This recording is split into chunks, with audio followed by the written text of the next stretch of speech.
there's numerous implications because it turns out that imagining moving your fingers actually makes them stronger.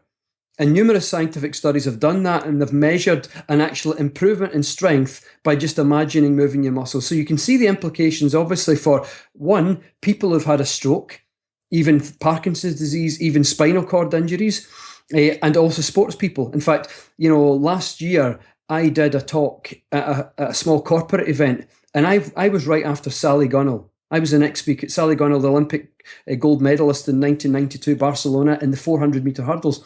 And Sally Gunnell gave her talk, and it was almost all about the mind-body connection. And she said that 70% of her victory in the Olympic Games was mental. It was daily visualization of her muscles doing exactly what she wanted them to do.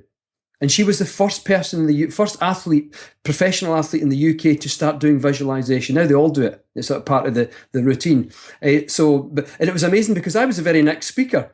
And I wasn't even planning on talking about that, but I spent the first 10 minutes just scientifically validating what Sally Gunnell had just said at her thing. So there's an obvious implication. What you're seeing now is it's not just changing the brain. What you're seeing now is a physical effect on your body. So that's because the brain and the body are connected. So what about extending that even further? What about someone who's ill and who imagines the state of illness being converted into a state of wellness? Scientists are actually probing that. There's several scientific studies now that have looked not just at stroke and Parkinson's disease and spinal cord injury, muscular kind of things that involve muscular movement, but actually things like infections and things like, deeper things inside the body, and finding the same result. Even things like dieting, like weight loss, tricking the brain into thinking that you've eaten. By imagining eating, actually, to some degree, the brain thinks you are eating, and what happens is it turns down your appetite, so you end up eating less.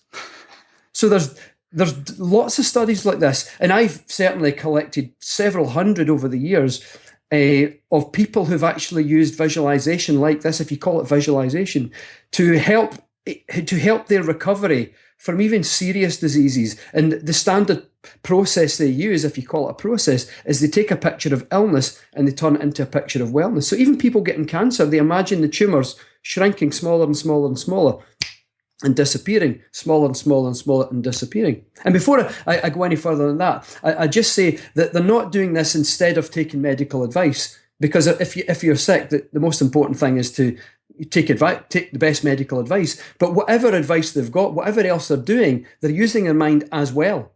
So not instead of medical advice, but in addition to medical advice.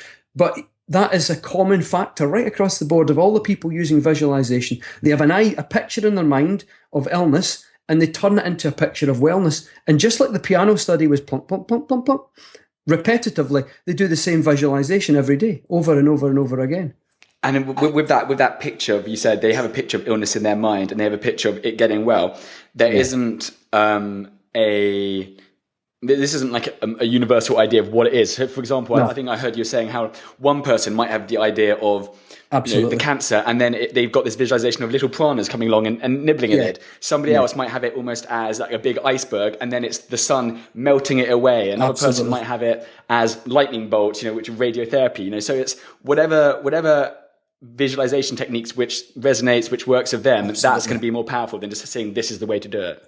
Absolutely, that's totally right, Duncan. And it's good because that's really good, because everyone thinks in their own way, and not everyone visualizes in their own way. However you visualize, whether you see in high definition or just get a vague kind of intentional sense of something, you're doing it right. And it doesn't matter what it looks like to you, as long as your end product is wellness, you're doing it right.